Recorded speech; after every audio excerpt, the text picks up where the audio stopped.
بسم اللہ الرحمن الرحیم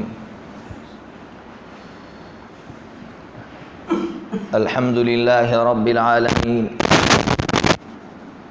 الرحمن الرحیم مالک یوم الدین والصلاة والسلام علی سید الانبیاء والمرسلین وعلى آلہ واصحابہ الصادقین المعلمین المبلغین ومن تبعهم بإحسان إلى يوم الدين أما بعد فأعوذ بالله من الشيطان الرجيم بسم الله الرحمن الرحيم وننزل من القرآن ما هو شفاء ورحمة للمؤمنين ولا يزيد الظالمين إلا خسارا صدق الله العظيم۔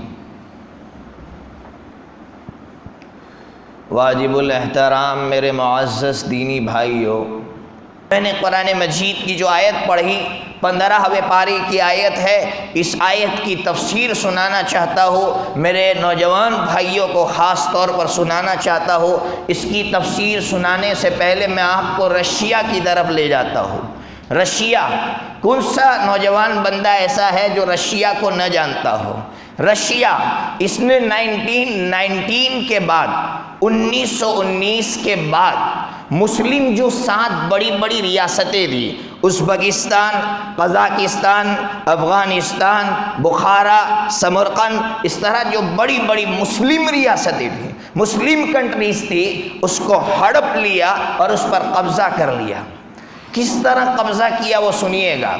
یہ یہودی بزنس کے نام پر رشیا ہے، مسلمانوں کی جو کنٹری تھی وہاں آئے اور بزنس کے دوران انہوں نے اپنے بچوں کو مسلمانوں کے مدرسوں میں داخل کیا۔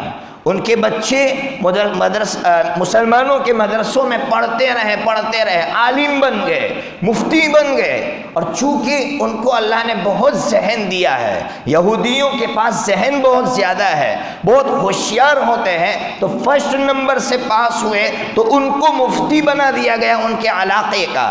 جب ان کے علاقے کا مفتی بنا دیا گیا، آپ سمجھ سکتے ہیں اب وہ اپنے من مانی کا فتویٰ لوگوں میں ڈال رہے ہیں۔ اس طرح لوگوں میں جب دیکھا کہ یار یہ مفتی کچھ اور بول رہا ہے، وہ مفتی کچھ اور بول رہا ہے، لوگوں میں پارٹیشن ہو گیا، لوگوں میں تقسیم ہو گئی، ٹکڑے ہو گئے، علماء سے نفرت پیدا کر دی یہودیوں نے۔ پہلا کام یہودیوں کا، اسلام کو مٹانے کا پہلا کام ان کا یہ تھا کہ مولانا کی، عالم کی نفرت پبلک کے دل میں ڈال دو، اس کے بعد اس جگہ پر کبھی اسلام باقی نہیں رہ سکتا ہے۔ تو پہلا کام یہ کیا، اب علماء کی نفرت بیٹھ گئی۔ اب کیا ہوا؟ پبلک ہی نے سپورٹ کیا یہودیوں کو۔ کیا سپورٹ کیا؟ ان مولویوں کو مارو۔ ان لوگوں نے علماء کے ساتھ کیا سلوک کیا ہے آپ سن نہیں پائیں گے۔ علماء کو ہوائی جہاز میں، ہیلی کاپٹر میں بٹھایا، اور وہاں علاقے ہیں سائبریا جہاں صرف برف ہوتی ہے، اور برف کے سمندر ہے، برف کی جھیلیں ہیں، ان جھیلوں میں جا کر علماء کو چھوڑ دیا۔ کوئی عالم برف بن کر مر گیا، کوئی عالم آدھا دھڑ اس کا شل ہو گیا، لقوہ لگ گیا، کوئی عالم کوئی بچا نہیں۔ اور جو علماء بچے ان کو انہوں نے ٹرینوں میں بٹھایا، ایک ٹرین کو وہاں سے چلایا، ایک ٹرین کو یہاں سے چلایا، دونوں ٹرینوں کو آپس میں ٹکروایا، جس کی وجہ سے علماء جتنے بچے تھے سب شہید ہو گئے۔ جب علماء شہید ہو گئے، اب ان کے دماغ میں ایک بات تھی کہ ابھی ان کے پاس ایک طاقت بچی ہے، وہ ہے قرآن مجید کی طاقت۔ اگر قرآن مجید کو مٹایا نہیں گیا تو پھر یہ دوبارہ مسلمان ہو جائیں گے اور اسلام پر باقی رہیں گے۔ اس کے لیے کمیونسٹ حکومت یعنی رشین حکومت نے اعلان کیا، کیا اعلان کیا؟ جس کے گھر میں قرآن مجید ملے گا یا قرآن مجید کا ایک صفحہ، ایک پیج ملے گا، بلکہ قرآن مجید کا ایک حرف ملے گا، اس کو پھانسی دے دی جائے گی۔ اب مسلمانوں میں ڈر پیدا ہو گیا، پھانسیاں دینا شروع کیا۔ مسلمانوں نے خود اپنے گھروں سے نکال کر قرآن مجید کو پھینک دیا، کسی نے دفن کیا، کسی نے قرآن مجید کو جلا دیا۔ اس طرح قرآن مجید گھروں سے نکال دیے گئے۔ اب کیا ہو؟ 1992 میں رشیا جب اس کے ٹکڑے کیا افغانستان نے 1992 میں افغانستان نے مسلم ریاستوں کو آزاد کروایا ہے، رشین کے ہاتھ سے آزاد کروایا ہے۔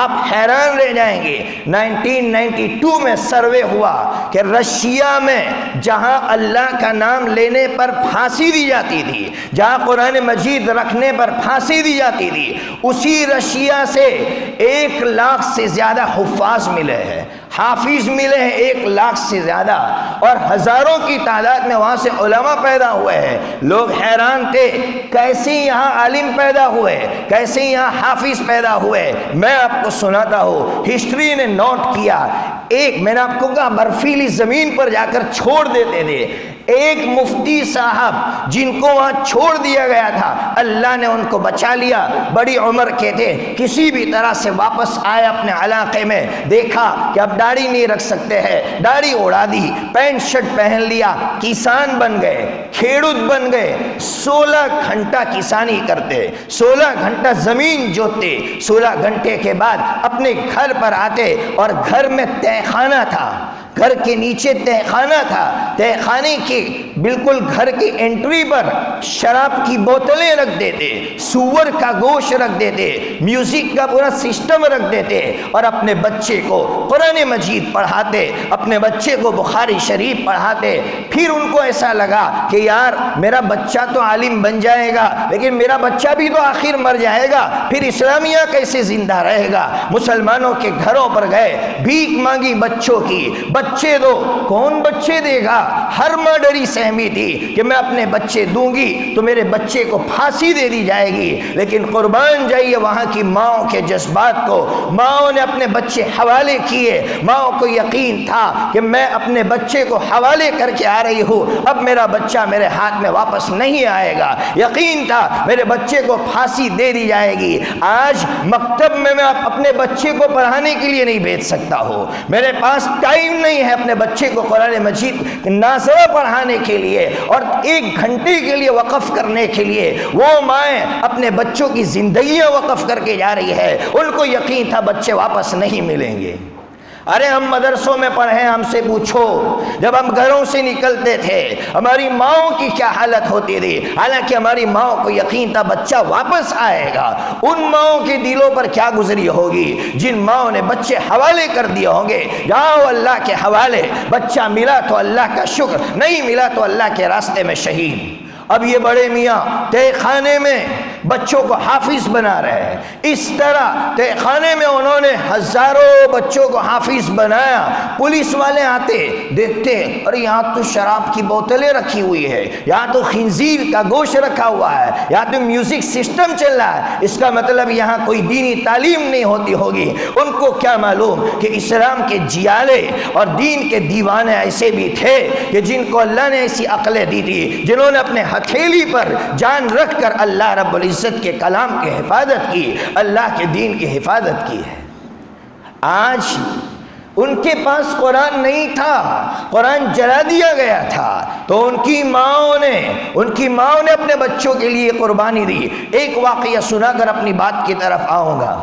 جب یہ رشیا آزاد ہوا، جب مسلم کنٹریز آزاد ہوئی، ازبکستان کا واقعہ ہے۔ ازبکستان کی بوڑھی عورت دروازے پر کسی کے انتظار میں کھڑی ہے، وہاں سے کچھ عرب نوجوان گزر رہے ہیں، دیکھا عرب لگ رہے ہیں، جبہ پہنا ہوا ہے، کہا بیٹا اندر آ جاؤ۔ کچھ نوجوان گھومنے کے لیے آئے ہوئے تھے، اندر بلایا، کھلایا پلایا، سب کچھ کیا۔ اب یہ نوجوان پریشان، بڑی میاں یہ عورت ہمارا استقبال کیوں کر رہی ہے، ہمارا اکرام کیوں کر رہی ہے؟ اس بڑی عورت نے کہا بیٹا میں تم سے ایک ریکویسٹ کرتی ہوں۔ کیا ریکویسٹ ہے اماں؟ کہا ایک ہی ریکویسٹ ہے کہ آئندہ دوبارہ تم ہمارے ملک میں آؤ تو ہمارے لیے ایک تحفہ لے کر آنا۔ کیا تحفہ لے کر آئے؟ کہا قرآن مجید کا تحفہ لے کر آنا، اس لیے کہ میری عمر کے 70 سال گزر گئے ہیں، 70 سال گزر گئے ہیں، میں نے قرآن مجید کو دیکھا نہیں ہے، میں قرآن مجید کو دیکھنے کے لیے تڑپ رہی ہو، اس لیے تم میرے لیے صرف ایک تحفہ لے کر آنا۔ میرے بھائیوں ہمارے پاس قرآن مجید رکھے ہوئے ہیں، یہ چیخ چیخ کر کہہ رہے ہیں ہاتھ لگاؤ مجھے، ورنہ وہ دن دیکھنے کو ملیں گے کہ تم قرآن مجید کے ایک ایک حرف کے لیے تڑپو گے، لیکن قرآن مجید تمہیں نہیں مل سکے گا، قرآن مجید کا دیدار نہیں کر سکو گے۔ اس لیے نوجوانوں، آؤ قرآن مجید کو دن میں ایک مرتبہ تو ہاتھ لگاؤ، دن میں ایک مرتبہ تو قرآن مجید کی تلاوت کرو۔ یہ کیا حال ہے، نوجوان سال سال گزر جاتے ہیں، قرآن مجید کو ہاتھ نہیں لگا پاتے۔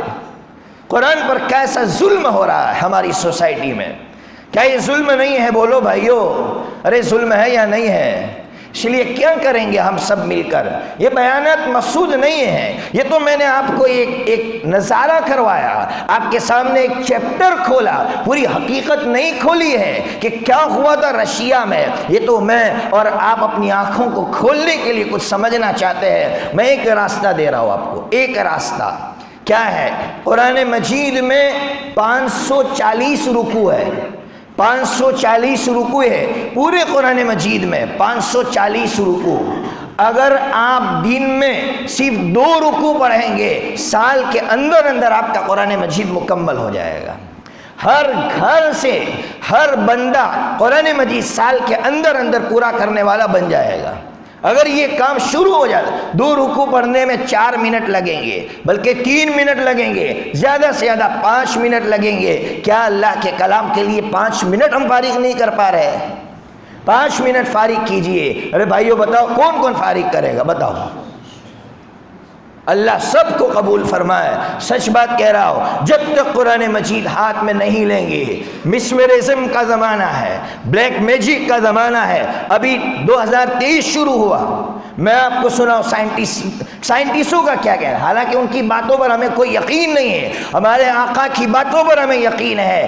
آج کی تاریخ میں سائنسدان یہ کہہ رہے ہیں 2023 میں جو ہمارا ٹیمپریچر ہوگا گرمی کا، وہ اتنا خطرناک ہوگا کہ انسان پریشان ہو جائے گا گرمی سے۔ ابھی یہ ٹھنڈی کا موسم ہے، آپ دیکھ رہے ہیں پنکھے چل رہے ہیں، جبکہ اس وقت میں پنکھے نہیں چلنے چاہیے تھے۔ آپ امریکہ جا کر دیکھیے، کہیں دکان پڑا ہوا ہے، کہیں دروٹ پڑا ہوا ہے، کہیں سے آگ نکل رہی ہے، کہیں ایسی برف گر رہی ہے کہ گاڑی کی گاڑیاں برف میں ڈوبی جا رہی ہے۔ آپ یو کے جا کر دیکھیے، ٹھنڈی کا زمانہ ہے اور گرمی گر رہی ہے وہاں۔ میرا رب یہ بتانا چاہتا ہے کوئی بھروسہ نہیں ہے زندگی کا، کوئی بھروسہ نہیں ہے زندگی کا، کب موت آ جائے۔ جدہ میں ناچنے والوں سے پوچھو، جدہ میں جن لوگوں نے ناچ گانے کیے اور سینما گھر کھولے، وہاں اللہ کا کس طرح طوفان آیا کہ جہاں آرٹیفیشل بارش برسانی پڑتی تھی، وہاں اللہ کی طرف سے ایسا سیلاب آیا کہ انسان اپنی آنکھوں سے اپنی مہنگی سے مہنگی گاڑی کو دیکھ رہا تھا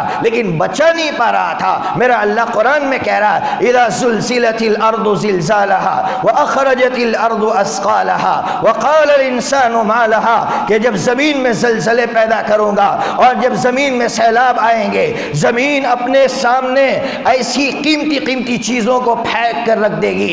انسان کہے گا کیا ہو گیا، اتنی مہنگی گاڑی جا رہی ہے، کوئی پکڑنے کے لیے تیار نہیں ہے۔ یہ نظارہ میرے رب نے کروایا اور ہماری آنکھوں کو کھلوایا کہ اب بھی وقت ہے، توبہ کرو ورنہ ہماری موت کا وقت کب آئے گا۔ ابھی آپ نے ماکھڑیا کے ایک 35 سال کے نوجوان عالم قاری عبد الرحمن صاحب کے بارے میں سنا ہوگا، میرے پہچان کے بندے تھے، میں نے ان کو دیکھا ہے، ایسا فعال نوجوان، ایسا نوجوان کبھی ادھر پھدکتا ہے کبھی ادھر بھاگتا ہے، لیکن اچانک دل میں تھوڑا سا جھٹکا آیا اور شام تک اللہ نے اس کو اپنے پاس بلا لیا۔